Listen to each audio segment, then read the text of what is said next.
नमस्कार विद्यार्थी मित्रांनो. आता येणाऱ्या कंबाईन म्हणजेच ग्रुप बीच्या एक्झाममध्ये टाइम मॅनेजमेंट कसं करावं या संदर्भात एक व्हिडिओ लेक्चर बनवण्याचा मी एक छोटासा प्रयत्न केला. म्हणजे बऱ्याच विद्यार्थ्यांना सांगितलेलं कोणाला पटेल, कोणाला पटणार नाही. कारण प्रत्येक विषयाबाबत वेगवेगळी मते असू शकतात. त्याच्यामुळे ज्यांना पटते त्यांनी घ्यावं आणि ज्यांना नसेल पटेल त्यांनी सोडून द्यावं, एवढा साधा विषय हा. आता बघा की ग्रुप बी एक्झाम जी असते आपली 60 मिनिट वेळ दिलेला असते आणि त्याच्यामध्ये जवळपास 100 प्रश्न आपल्याला 60 मिनिटात सोडवायचे असतात. त्याच्यामुळे टाइम मॅनेजमेंट कसं असावं. बऱ्याचदा काय होते की विद्यार्थी परीक्षा हॉलमध्ये आल्यानंतर, परीक्षा हॉलमधून किंवा एक्झाम हॉलमधून बाहेर आल्यानंतर म्हणतो की मला वेळ पुरला नाही, त्याच्यामुळे माझे 15 प्रश्न राहिले, कोणी म्हणते 20 राहिले. आणि पहिल्यांदा जर तो देत असेल तर तो म्हणतो 30 प्रश्न, 30 ते 35 प्रश्न माझे मी वाचलेच नाही. तर तो प्रश्न कशामुळे क्रिएट होतो, तर आपलं व्यवस्थित टाइम मॅनेजमेंट नसतं. त्याच्यातून हे जे काय नुकसान होते हे आपल्याला झाल्याचं दिसते. आता त्याच्यासाठी मी एक टाइम मॅनेजमेंट कसं असावं आणि पहिले कोणता विषय सोडवायला घ्यावा, शेवटी कोणता विषय घ्यावा, हे एक थोडंसं आपण डिस्कस करणार आहोत.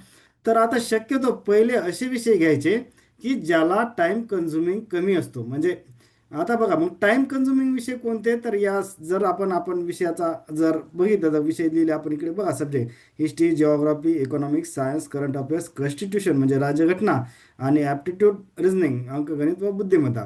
आता याच्यामधले जर आपण विचार केला तर हे पहिले जे 5 विषय आहेत, हे जे पहिले मी इतर लिहितो 5 विषय, म्हणजे हे कोणते, हिस्ट्री असेल, जिओग्राफी असेल, इकॉनॉमिक्स असेल, सायन्स, करंट अफेअर्स, हे कमी टाइम कन्झ्युमिंग असतात. म्हणजे कारण याला जास्त वेळ लागत नाही. तर सुरुवातीला या 5 पैकी तुम्ही कोणताही विषय घेऊ शकता. कारण की या 5 विषयाला कमी म्हणजे आपल्या आवडीनुसार कोणताही 5 पैकी कोणताही विषय सुरुवातीला घेऊ शकता. आता जर मागच्या वर्षाचा विचार केला आणि कॉन्स्टिट्यूशन आणि ॲप्टिट्यूड रिझनिंग शेवटी का घ्यायचे, ॲप्टिट्यूड रिझनिंग तर शेवटीच घ्यायचा, कॉन्स्टिट्यूशन का घ्यायचे असते, कारण की त्याच्यामध्ये 2-2, 3-3 स्टेटमेंट असतात. तर त्याच्यामुळे ते जरी 15 प्रश्न दिसले तरी त्यालासाठी या 5 विषयाच्या तुलनेत, वरच्या 5 विषयाच्या तुलनेत वेळ जास्त लागतो. आणि ऑब्व्हियसली ॲप्टिट्यूड रिझनिंगला जास्त वेळ लागणार आहे. तर त्याच्यानुसार तर शक्यतो सुरुवातीला या 5 विषय सुरुवातीलाच घ्यायचे, शेवटी कॉन्स्टिट्यूशन आणि त्याच्यानंतर अंकगणित आणि बुद्धिमत्ता हा विषय घेतलेला बरा. आता बघा या विषयाला आपण वेळ कसा दिला पाहिजे. हिस्ट्री मागच्या वर्षी एक साधारण, एक मिनटं थोडंसं मी क्लिअर करतो याला. हिस्ट्री मागच्या वर्षी इतिहासाचे एक 10 प्रश्न आले, तर त्या 10 प्रश्नाला आपल्याला एक साधारण 3 ते 4, आता मी 4 एक्झॅक्ट म्हणजे काय होते की याच्यात प्लस मायनस थोडंसं टॉलरन्स असू शकते. म्हणजे 3.5 लागेल, कोणाला इथे 4.5. म्हणजे एक मी प्रोबॅबल आकडा 4 मिनिट लिहिले. 10 प्रश्नासाठी तुम्हाला इतिहासाच्या 4 मिनिटं लागायला पाहिजे.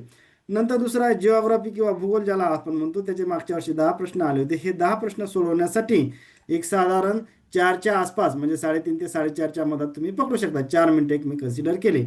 नंतर अर्थशास्त्र, इकॉनॉमिक्स जर आपण विचार केला तर त्याचे 15 प्रश्न आले होते. तर त्याच्यासाठी एक मी साधारण 6 मिनिटं वेळ कन्सिडर केला. नंतर विज्ञानासाठी जे सायन्स म्हणतो आपण त्याला, हे पण वन लाईनर असतात बऱ्यापैकी, त्याला सुद्धा एक आपण 6 मिनिटाच्या आसपास. आता 6 मिनिटं म्हणजे एक्झॅक्ट 6 मिनिटं पकडायचे का नाही, एखाद्या विद्यार्थ्याला 5.5 लागतील किंवा एखाद्याला 6.5 लागतील. म्हणजे 5.5 ते 6.5च्या मधात एक साधारण लागणार. तर सर तुम्ही 6च लिहिलं इथं, तर 6 म्हणजे तसं नाही, तर त्याच्यामध्ये थोडाफार बाबा अर्ध्या मिनिटाचा इकडे तिकडे होऊ शकतो.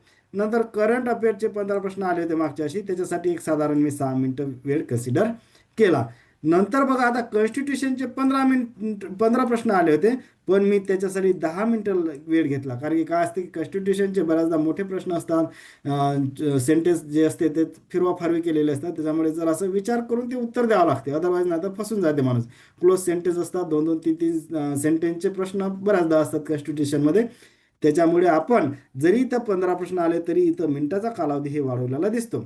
नंतर गणित बुद्धिमत्ता बघा, अंकगणित व बुद्धिमत्ता याचे 20 प्रश्न आलेले असतात. याच्यासाठी 20 मिनिटं शेवटचे राखीव ठेवायचेच असतात. कारण की त्याच्यासाठी टाइम कन्झ्युमिंग फार जातो, कॅल्क्युलेशन असतात, फटाफट कधी कधी साधं जरी असलं तरी आपल्याला येत नाही.